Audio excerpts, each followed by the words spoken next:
Hello दोस्तों, आज हम आप लोगों को क्लास में मेंसुरेशन का जो है क्षेत्रमिति का जो है फॉर्मूला और इससे संबंधित जो मैथ बनता है उसके बारे में बताने जा रहा हूँ। आपको हम शून्य से लेके शिखर तक ले चलेंगे। एकदम बेसिक से आज स्टार्ट करेंगे। क्षेत्रमिति का बेसिक जो होता है वहां से स्टार्ट करेंगे। तो समझिए कि क्षेत्रमिति में 2D और 3D आता है। 2D में आता है जिसमें लंबाई और चौड़ाई होते हैं। 2D लंबाई और चौड़ाई होता है। 3D के अंतर्गत वैसे चित्र आएंगे जिसमें लंबाई, चौड़ाई और ऊंचाई, या इसी को कह सकते हैं गहराई। लंबाई, चौड़ाई, ऊंचाई होता है 3D के अंतर्गत। 2D के अंतर्गत L और B लंबाई और चौड़ाई आएंगे। तो सबसे पहले हम स्टार्ट करेंगे। लंबाई चौड़ाई कहाँ आएगा? आयत, वर्ग, त्रिभुज, ये सब में लंबाई चौड़ाई आएगा। और बाकी जहां पे लंबाई चौड़ाई ऊंचाई आएगा उसको हम देखेंगे। तो सबसे पहले हम आपको ले चलते हैं आयत की ओर। चलेगा।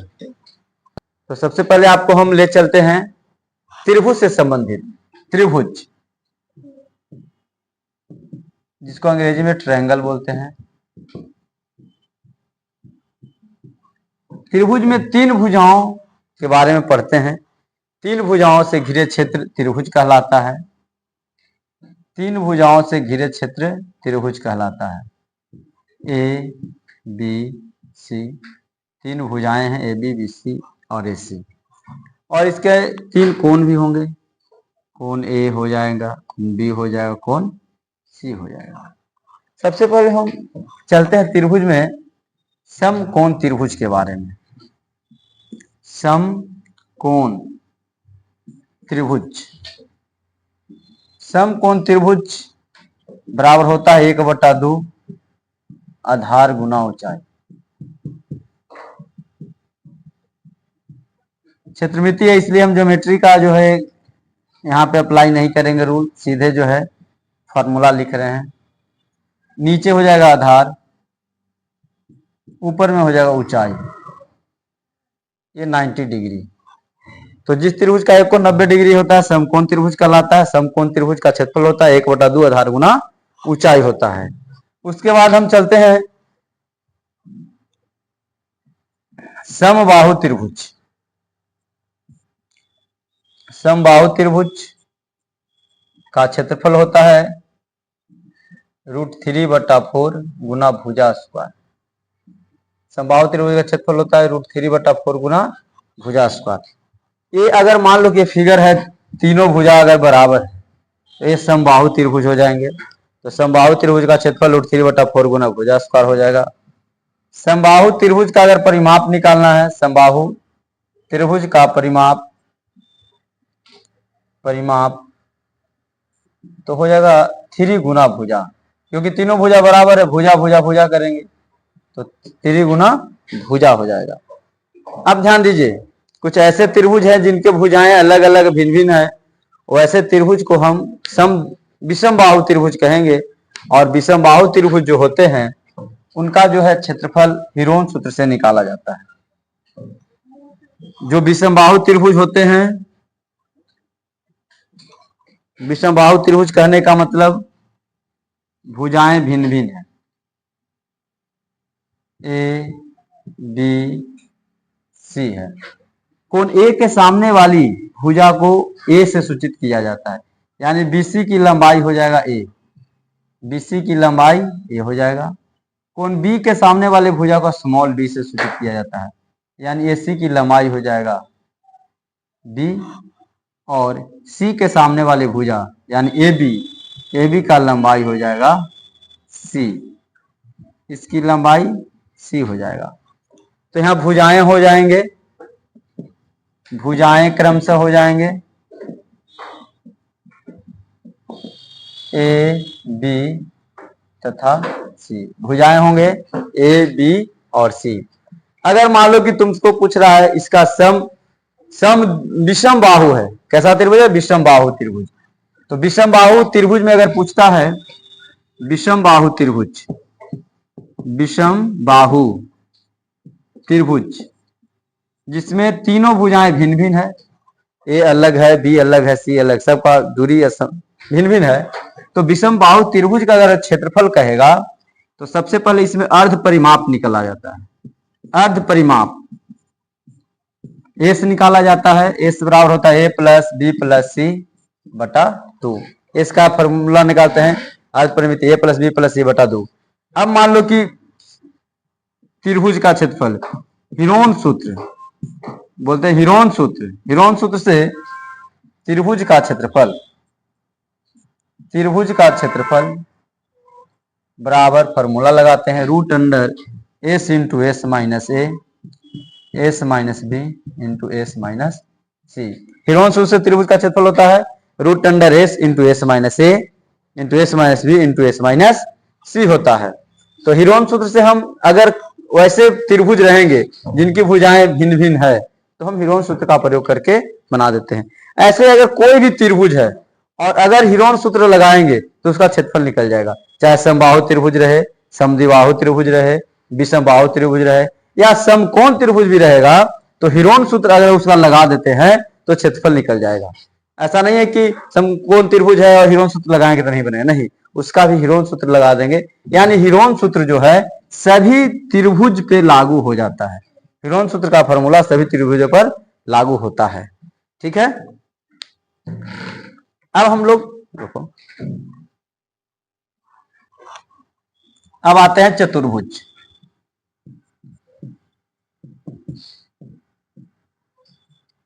चतुर्भुज चार भुजाओं से घिरे क्षेत्र को चतुर्भुज कहते हैं। चतुर्भुज में चार कोण होते हैं, चार भुजाएं होते हैं और चारों कोणों का योगफल 360 डिग्री का होता है। त्रिभुज में तीनों कोणों का योगफल 180 डिग्री होता है, चतुर्भुज में चारों कोणों का योगफल 360 डिग्री का होता है। अब चतुर्भुज में हम सबसे पहले आते हैं आयत। आयत के बारे में, रेक्टेंगल क्या है? तो आयत वैसा चतुर्भुज जिसके आमने सामने की भुजा बराबर हो, वैसा चतुर्भुज जिसके आमने सामने की भुजा, ये भुजा इसके बराबर और ये भुजा इसके बराबर हो, आमने सामने की भुजा बराबर हो और प्रत्येक कोण 90 डिग्री का हो, 90 डिग्री का हो, 90 डिग्री का हो, उसे हम लोग आयत कहते हैं। और आयत का विकर्ण जो होता है वह बराबर होता है। आयत का विकर्ण बराबर होते हैं, जैसे ए बी सी एक आयत है, ए बी सी डी एक आयत है, तो इसके आमने सामने ए मान ली लंबाई है तो ए भी बराबर होगा, ये चौड़ाई है इसके बराबर होगा। लंबाई आमने सामने यानी लंबाई लंबाई के बराबर, इधर चौड़ाई चौड़ाई के बराबर होता है। यानी हम कह सकते हैं वैसा चतुर्भुज जिसके आमने सामने की भुजाएं बराबर होती है, आमने सामने की भुजाएं बराबर होती है तथा प्रत्येक कोण 90 डिग्री होता है, उसे आयत कहते हैं। अब यहाँ पे आ जाते हैं आयत। आयत का क्षेत्रफल होता है एल गुना बी, अर्थात लंबाई गुना चौड़ाई। आयत का परिमाप, आयत का परिमाप होता है 2 इंटू एल प्लस बी। आयत का परिमाप बराबर 2 इंटू एल प्लस बी। आयत का विकर्ण अगर पूछे, आयत का विकर्ण तो फॉर्मूला होता है रूट अंडर एल स्क्वायर जोड़ B square, root under L square जोड़ बी स्क्वायर। अब आते हैं वर्ग। वर्ग को देखा जाए, वर्ग क्या है? वैसा चतुर्भुज जिसके चारों भुजा आपस में बराबर हो। वर्ग में चारों भुजा आपस में बराबर होता है और प्रत्येक कोण 90 डिग्री होता है। चारों भुजा आपस में बराबर होता है, ए भुजा ए भुजा ए भुजा ए, चारों भुजा बराबर है और प्रत्येक कोण कितना है? 90 डिग्री है और इसके विकर्ण भी बराबर होते हैं। एक दूसरे शीर्ष को मिलाने वाली जो रेखा है वो विकर्ण होता है। विकर्ण भी आपस में क्या होती है? बराबर होती है। अब बात करें इसकी भुजा, अगर ए दिया हुआ है, भुजा ए है तो ए भी है, ए भी होगा, ए भी हो, चारों हो जाए ए। यानी वर्ग का क्षेत्रफल अगर कहें, वर्ग का क्षेत्रफल हो जाए भुजा स्क्वायर, भुजा स्क्वायर यानी ए का स्क्वायर। भुजा ए मान लिए तो ए का स्क्वायर हो जाए। वर्ग का परिमाप, वर्ग का परिमाप कहें 4 गुना भुजा, 4 गुना भुजा यानी 4a, वर्ग का परिमाप 4a। वर्ग का विकर्ण कहेंगे वर्ग का विकर्ण, तो वर्ग का विकर्ण आपका हो जाएगा √2 गुना भुजा, यानी √2a। वर्ग का विकर्ण हो जाएगा √2a। तो वर्ग का क्षेत्रफल भुजा स्क्वायर, वर्ग का परिमाप 4 गुना भुजा, वर्ग का विकर्ण √2 गुना भुजा। अगर भुजा a माने हैं तो a स्क्वायर 4a हो जाएगा परिमाप, √2a हो जाएगा विकर्ण। अब हम लोग चलते हैं आगे, जिसमें आयत हो गया, वर्ग हो गया। इससे आगे जो चतुर्भुज है, उस चतुर्भुज का नाम है समचतुर्भुज। समचतुर्भुज की बात कर लेते हैं। वैसा चतुर्भुज जिसका चारों भुजा बराबर है लेकिन कोई कोण 90 डिग्री का नहीं है। वैसा चतुर्भुज जिसका चारों भुजा बराबर है लेकिन कोई भी कोण 90 डिग्री का नहीं है, यानी ये भी 90 नहीं होगा, ये भी 90। अगर सामने एक 90 नहीं है तो समझिए इसके सामने भी 90 नहीं होगा, ये 90 नहीं है तो भी 90 डिग्री का नहीं होगा। तो बराबर तो है, भुजा बराबर है लेकिन कोई भी कोण 90 डिग्री का नहीं है। तो अगर कोई भी भुजा बराबर है, सभी भुजा बराबर है लेकिन प्रत्येक को 90 डिग्री नहीं है, तो ये समचतुर्भुज होगा। और समचतुर्भुज का विकर्ण एक दूसरे को समद्विभाजित करता है। समचतुर्भुज का विकर्ण एक दूसरे को समद्विभाजित करता है। जितना OA होगा उतना ही OC होगा, ये दोनों बराबर होंगे, और जितना OB होगा उतना OD हो जाएगा, ये दोनों भी आपस में बराबर होते हैं। समचतुर्भुज की बात करें तो समचतुर्भुज का क्षेत्रफल होता है 1/2 गुण विकर्णों का गुणनफल।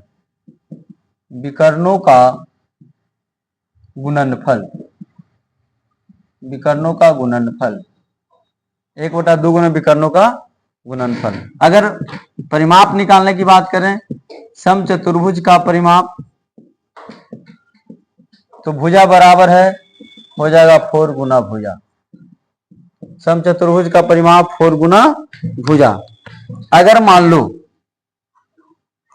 तुमको विकर्णों का गुणनफल यानी पहला विकर्ण गुने दूसरा विकर्ण अगर है, अगर पहला विकर्ण निकालना है, पहला विकर्ण बराबर तो हो जाएगा 2 गुना क्षेत्रफल बटे दूसरा विकर्ण, 2 गुना क्षेत्रफल बटे दूसरा। अगर दूसरा विकर्ण निकालना है तो हो जाएगा 2 गुना क्षेत्रफल बटा पहला विकर्ण, तिरछा गुना कर दिए, 2 में क्षेत्रफल से गुना हो गया, पहला निकालना है तो बटा दूसरा होगा, दूसरा निकालना है तो पहला हो जाएगा। तो समचतुर्भुज का ये क्षेत्रफल निकालने के लिए फॉर्मूला हो गया समचतुर्भुज क्षेत्रफल 1/2 गुने विकर्णों का गुणनफल। समचतुर्भुज का परिमाप 4 गुने भुजा। अगर पहला विकर्ण निकालना है तो 2 गुना क्षेत्रफल बटे दूसरा विकर्ण, दूसरा विकर्ण निकालना है तो 2 गुना क्षेत्रफल बटे पहला विकर्ण। अब आ जाइए समानांतर चतुर्भुज। समानांतर चतुर्भुज में क्या होता है, समानांतर चतुर्भुज, समानांतर चतुर्भुज कहता है कि वैसा चतुर्भुज जिसके आमने सामने की भुजा बराबर और समानांतर रहता है। आमने सामने की भुजा बराबर और समानांतर हो, वैसे चतुर्भुज जिसके आमने सामने की भुजा बराबर और समानांतर हो उसे समानांतर चतुर्भुज कहते हैं, समानांतर चतुर्भुज कहते हैं। अब ध्यान दीजिए, समानांतर चतुर्भुज ये ऊंचाई हो जाता है, ऊंचाई और नीचे आधार हो जाता है। समानांतर चतुर्भुज का अगर क्षेत्रफल निकालना है, समानांतर चतुर्भुज का क्षेत्रफल तो होता है आधार गुना ऊंचाई, आधार गुना ऊंचाई। समानांतर चतुर्भुज का क्षेत्रफल होता है आधार गुना ऊंचाई होता है। गर्मी जैसा क्यों है? समानांतर चतुर्भुज का क्षेत्रफल आधार गुना ऊंचाई होता है। समानांतर चतुर्भुज का परिमाप, समानांतर चतुर्भुज का परिमाप होता है 2 गुने आसन भुजा, आसन का मतलब नजदीक जो सटा हुआ है, 2 गुने आसन, आसन भुजाओं का योग, यानी समानांतर चतुर्भुज का परिमाप कहेंगे तो 2 गुना आसन भुजाओं का योग हो जाएगा। समानांतर चतुर्भुज का क्षेत्रफल कहेंगे आधार गुना ऊंचाई हो जाएगा। तो आपको अब अभी आयत, वर्ग, समचतुर्भुज, समानांतर चतुर्भुज के बारे में बताए हैं। और चतुर्भुज में आपको हाँ, एक समलंब चतुर्भुज होता है, समलंब चतुर्भुज, उसको समझने का प्रयास करते हैं। समलंब चतुर्भुज, दो भुजाएं समानांतर, लेकिन एक अन्य भुजा समानांतर न हो। दो भुजाएं समानांतर होती है लेकिन एक अन्य भुजा समानांतर नहीं होती है, और यहां से इसको मिला देते हैं, ऊंचाई का काम करेगा। ऊंचाई मान लेते ए बी सी डी, यहाँ पे ई मान लेते हैं। ये आपका हो गया समलंब चतुर्भुज। समलंब चतुर्भुज, अगर इसका क्षेत्रफल निकालना है समलंब चतुर्भुज का क्षेत्रफल, तो समलंब चतुर्भुज का क्षेत्रफल होता है, समलंब चतुर्भुज का क्षेत्रफल बराबर होता है 1/2 गुने समांतर भुजाओं का योग गुना ऊंचाई। समलंब चतुर्भुज का क्षेत्रफल बराबर होता है 1/2 समानांतर भुजा। समानांतर भुजा कौन हो जाएगा? ए बी जोड़ सी डी। ए बी 1/2 गुना ए बी जोड़ सी डी, गुना ऊंचाई का काम करेगा बीई। ऊंचाई काम हो जाएगा बीई, यानी 1/2 गुना समानांतर भुजाओं का योग गुना ऊंचाई हो जाएगा। चलिए, चतुर्भुज से हम इतना देख लिए। अब आगे चलते हैं, आगे बढ़ते हैं, वृत्त में आ जाते हैं। वृत्त को देखा जाए, सर्कल। वृत्त क्या है? वृत्त एक समतल को छूने वाला वृत्ताकार गोलाकार आकृति है, जहां उनके केंद्र होते हैं और केंद्र से कहीं मिलाते हैं परिधि को, वह त्रिज्या हो जाती है। और अगर पूरा मिला देते हैं तो यह व्यास कहलाता है। और सबसे लंबी जीवा व्यास कहलाता है। वृत्त का अगर क्षेत्रफल देखा जाए, वृत्त का क्षेत्रफल पाई आर स्क्वायर, वृत्त की परिधि बराबर होता है 2 पाई आर। वृत्त की परिधि 2 पाई आर। अगर हम कहते हैं व्यास, तो व्यास बराबर होता है 2 गुने त्रिज्या, 2 आर। आर निकालना रहता है तो व्यास बटा 2 हो जाता है। वृत्त की सबसे लंबी जो है जीवा को व्यास कहते हैं। वृत्त की सबसे लंबी जीवा को व्यास कहते हैं। और यहाँ पे पाई जो है, पाई जो है वृत्त की परिधि और व्यास का अनुपात है। वृत्त की परिधि और व्यास का अनुपात। वृत्त की परिधि होता है 2 पाई आर, अब व्यास होता है 2 आर। 2 से 2, 8 से 8, बच गया पाई। यानी पाई क्या है? पाई जो है वृत्त की परिधि और उसके व्यास का अनुपात है। पाई का मान 22/7 होता है। इसको एकदम ध्यान रखिएगा, पाई का मान 22/7 होता है। अगर मान लो कि खाली पाई कहेगा, कैसी संख्या है? अपरिमेय संख्या है। वास्तविक संख्या जब पढ़ते हैं तो पाई अपरिमेय संख्या, लेकिन 22/7 जो है परिमेय संख्या है। तो वृत्त से संबंधित वृत्त का क्षेत्रफल पाई आर स्क्वायर, वृत्त की परिधि 2 पाई आर। तो इसमें और वृत्त के अंतर्गत, जैसे वृत्त के अंदर केंद्र से त्रिज्या को मिला रहे हैं, वो मान लिए। ये भाग जो है त्रिज्य खंड कहलाता है। ये छिट्टा हो जाएगा, ये भाग त्रिज्य खंड। दो त्रिज्याओं के बीच, वृत्त के दो त्रिज्याओं के बीच बने भाग या कटा हुआ भाग, ये त्रिज्य खंड कहलाता है।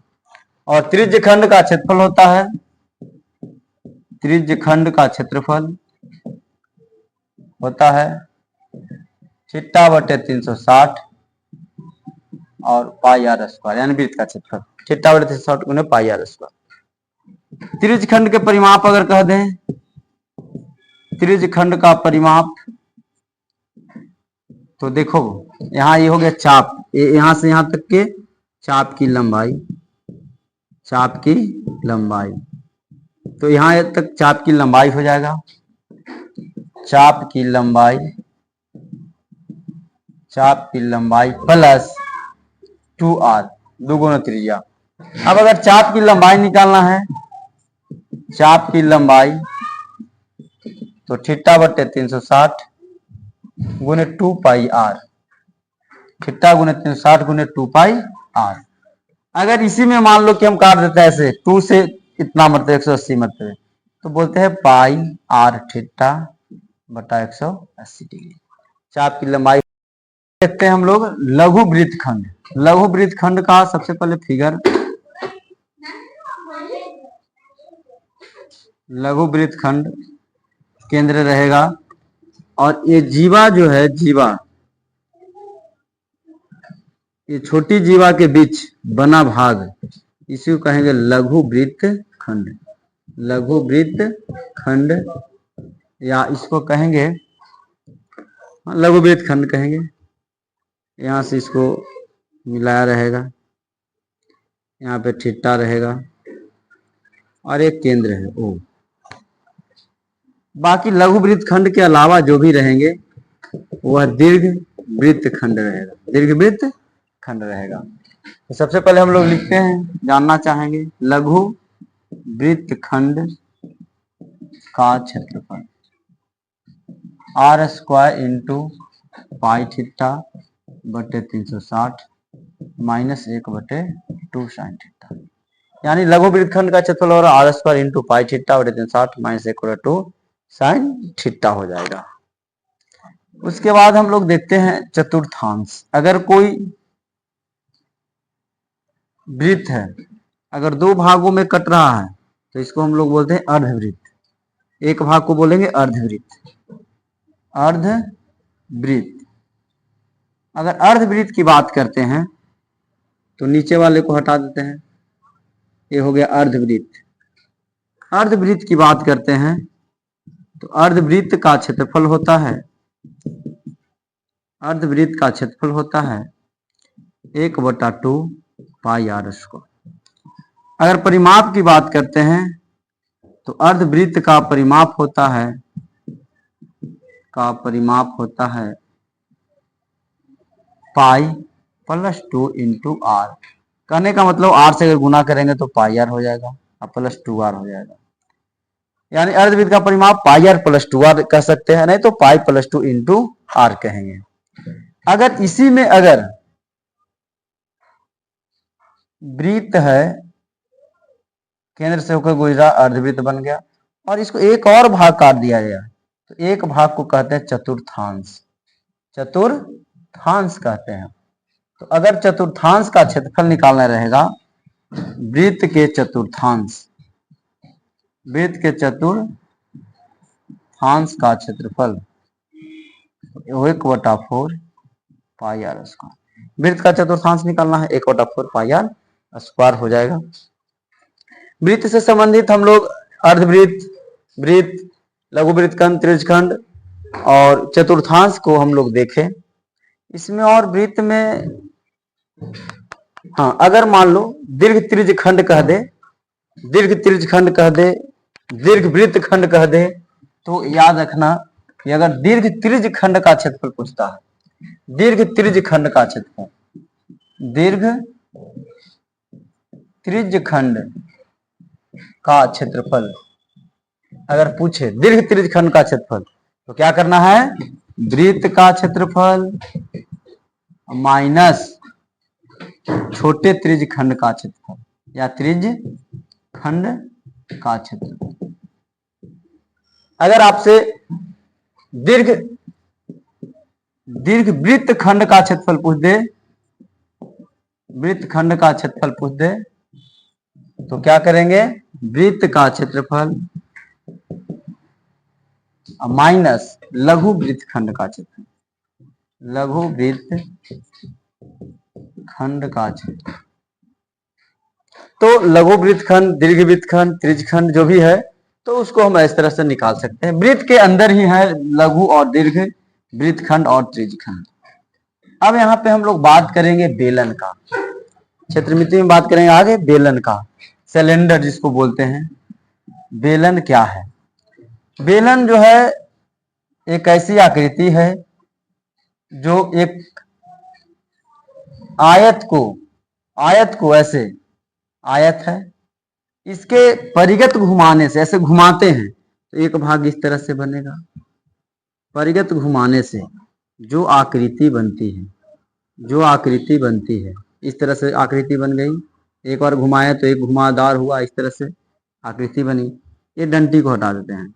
यानी बेलन की परिभाषा कह सकते हैं कि किसी आयत को उसके लंबाई था, लंबाई के परिगत घुमाने से जो आकृति बनती है उसे आयत कहते हैं, बेलन कहते हैं। किसी आयत को उसके लंबाई के परिगत घुमाने से जो आकृति बनती है उसे बेलन कहते हैं। इसमें बेलन की ऊंचाई हो जाएगी h, और यह जो है बेलन की त्रिज्या हो जाएगा r। इसमें बस दो ही चीज रहेगा, बेलन की ऊंचाई और त्रिज्या। अगर हम कहेंगे बेलन का आयतन फॉर्मूला हो जाएगा पाई आर स्क्वायर एच। हम कहेंगे बेलन के वक्र पृष्ठ का क्षेत्रफल, बेलन के वक्र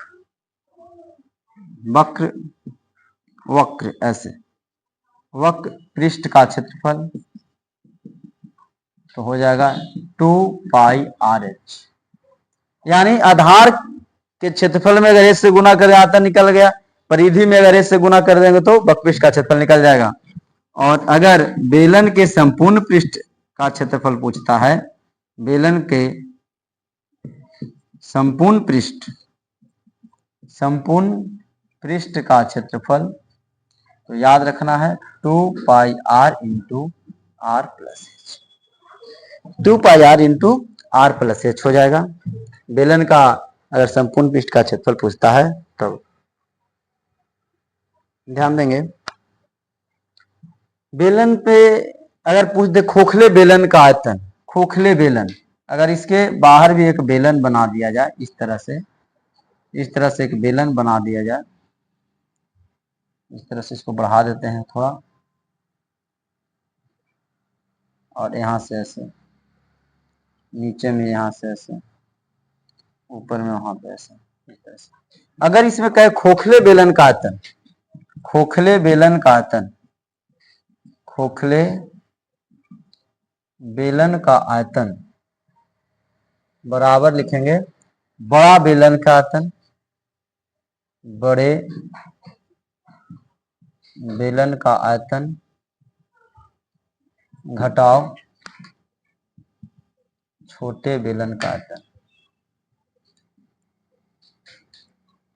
बड़े बेलन का आयतन घटाओ छोटे बेलन का आयतन। बड़े बेलन हो जाएगा pi capital R square H, छोटे बेलन को मान लेते हैं कैपिटल, इसको आर करते हैं, ये हो जाएगा पाई आर स्क्वायर एच। दोनों में पाई एच कॉमन है तो पाई एच इंटू हो जाएगा capital R square minus small r square. खोखले बेलन का आयतन हो जाएगा pi H into capital R square minus small r square. अब चलते हैं बेलन के बाद हम लोग चलते हैं अब शंकु पर।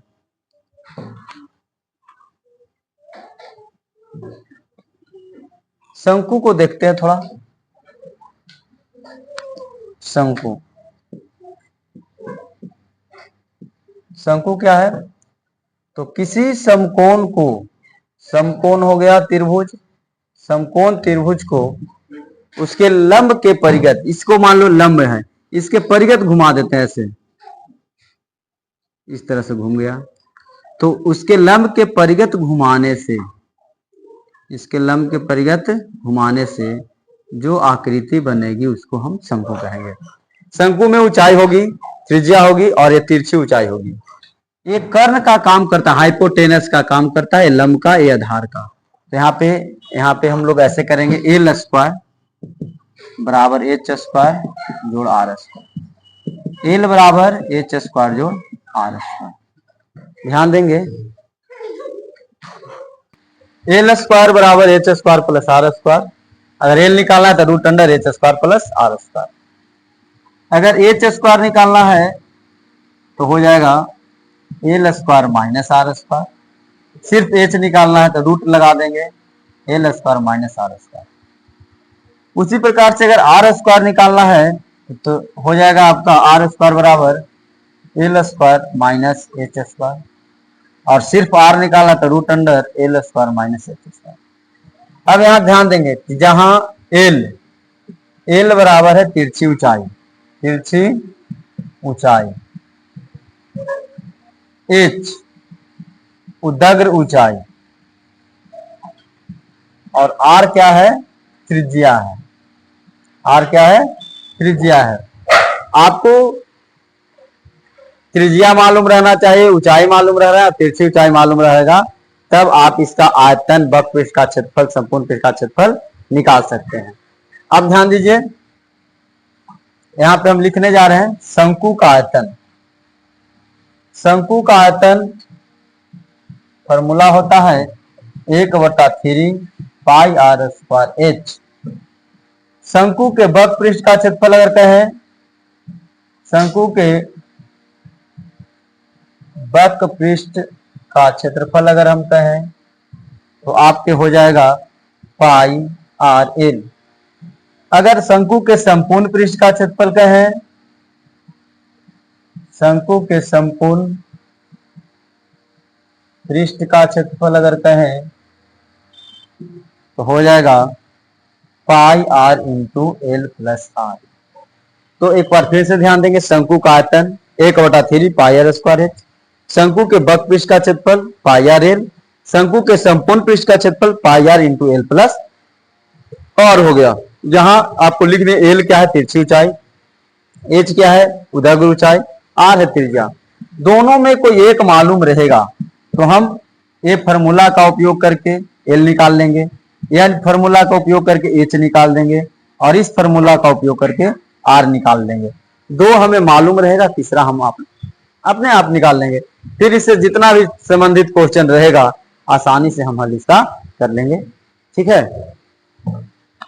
गोला, एक मिनट रुकना, रोकले है, इनका भर देंगे। आगे है गोला, अंग्रेजी में बोलते हैं स्फीयर। स्फीयर क्या है, तो आप फुटबॉल देखे हैं, फुटबॉल, उसका थोड़ा सा भाग जो है जमीन पर रहता है, समतल पर रहता है, बाकी जो इसका भाग कहाँ रहता है, हवा में। कहाँ रहता है, हवा में रहता है। इसमें सिर्फ त्रिज्या होती है, ऊंचाई का कोई जरूरत नहीं है, आर। गोला में सिर्फ क्या रहता है, आर। अगर निकालना है गोला का आयतन, गोला का आयतन फॉर्मूला होता है 4/3 पाई आर क्यूब। अगर निकालना है गोला के वक्र पृष्ठ का क्षेत्रफल, वक्र पृष्ठ का क्षेत्रफल होता है 4 पाई आर स्क्वायर। गोला के वक्र पृष्ठ 4 पाई। अगर गोला का संपूर्ण पृष्ठ निकालना है तो गोला के संपूर्ण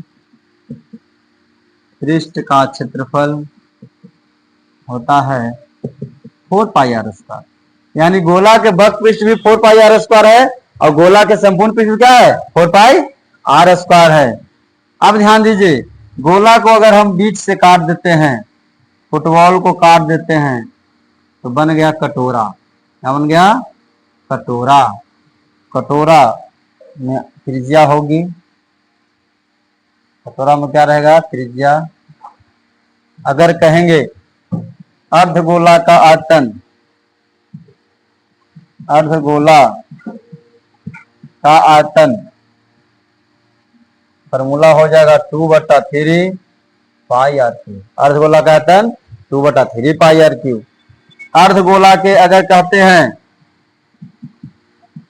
अर्धगोला के वक्र पृष्ठ का क्षेत्रफल, वक्र पृष्ठ का क्षेत्रफल तो हो जाएगा 2 पाई आर स्क्वायर।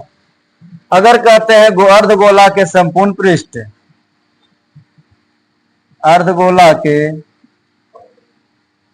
संपूर्ण पृष्ठ का क्षेत्रफल 3 पाई आर स्क्वायर। अर्धगोला का संपूर्ण पृष्ठ क्या होगा? 3 पाई आर स्क्वायर। अब ध्यान दीजिए, गोला को अगर हम बीच से काट दिए तो अर्धगोला बन गया है, और अर्धगोला का आयतन, वक्रपृष्ठ और संपूर्ण पृष्ठ का क्षेत्रफल निकालने के यह फॉर्मूला होते हैं। अब इसमें हमको लगता है क्षेत्रमिति में एक चीज और टॉपिक बचा हुआ है, जिसको बोलते हैं शंकु के छिन्नक। शंकु का छिन्नक निकालने के लिए, जिसको हम बाल्टी या गिलास कहते हैं, बाल्टी या गिलास की धारिता कैसे निकाला जाएगा, उसको थोड़ा सा समझने का प्रयास करते हैं।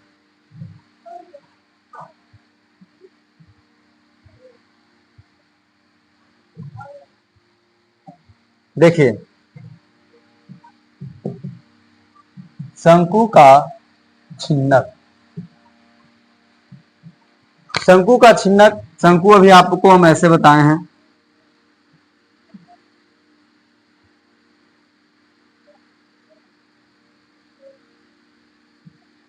यह है शंकु, तुर्की टोपी, या ऐसे उल्टा कर देते हैं,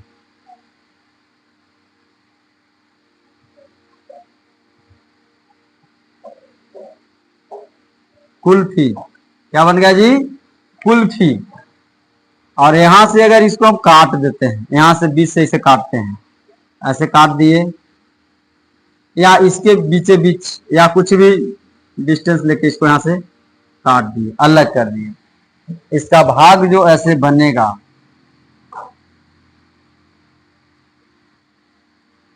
इसका जो भाग ऐसा बना,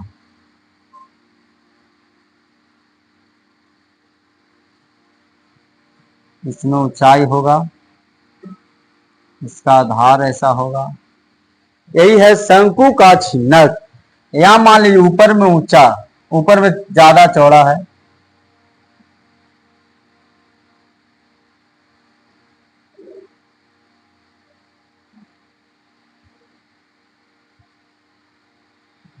गिलास या ये कहेगा बाल्टी। यहाँ पे आर हो जाएगा R1, R2, और ये हो गया H, ऊंचाई R1, R2। ऊपर में भी वृत्ताकार आधार है, नीचे में वृत्ताकार आधार है, ऊंचाई हो गया। इसको गिलास का धारिता कह देगा, गिलास का आयतन निकालो, या बाल्टी का आयतन निकालो, इस तरह से अगर कह देगा तो। और एक चीज और, शंकु से बना हुआ इसलिए एल भी रहेगा। सबसे पहले एल निकालने का फॉर्मूला होता है √h² plus R1 minus R2 का होल स्क्वायर। एल निकालने का, तिरछी लंबाई निकालने का है। उसके बाद अगर आपसे कह दे कि छिन्नक का आयतन बताइए, छिन्नक का आयतन, शंकु के छिन्नक का आयतन, याद रखिएगा फॉर्मूला 1/3 पाई h इंटू R1 स्क्वायर जोड़ R2 स्क्वायर जोड़ R1 इंटू R2। फिर से शंकु के छिन्नक का आयतन 1/3 पाई h, 1/3 पाई h into R1 square plus R2 square plus R1 into R2 होता है। अगर मान लो पूछ दे शंकु के छिन्नक के वक्र पृष्ठ का क्षेत्रफल, तो इसका फॉर्मूला हो जाता है pi into R1 plus R2 into L होता है। Pi into R1 plus R2 into L हो जाता है। अगर कह दे कि शंकु के छिन्नक के संपूर्ण पृष्ठ का क्षेत्रफल, शंकु के छिन्नक के संपूर्ण पृष्ठ का क्षेत्रफल कह दे, तो आपको सबसे पहले वक्र पृष्ठ का क्षेत्रफल, तो वक्र पृष्ठ का क्षेत्रफल पाई, एल को आगे भी ले सकते हो, या नहीं तो पाई R1 plus R2 into L plus नीचे का आधार जोड़ ऊपर का आधार जोड़ दो, यानी पाई R1 स्क्वायर जोड़ पाई R2 स्क्वायर, R2 का स्क्वायर। संपूर्ण पृष्ठ के क्षेत्रफल में वक्र पृष्ठ का क्षेत्रफल जो ऊपर का आधार प्लस नीचे का आधार का अगर क्षेत्रफल जोड़ देते हैं तो यह संपूर्ण पृष्ठ का क्षेत्रफल प्राप्त हो जाता है। तो हम इस प्रकार से आपको आज क्षेत्रमिति का पूरा जो है फॉर्मूला समझाए हैं। क्षेत्र का मतलब होता है एरिया और मिति का मतलब माप।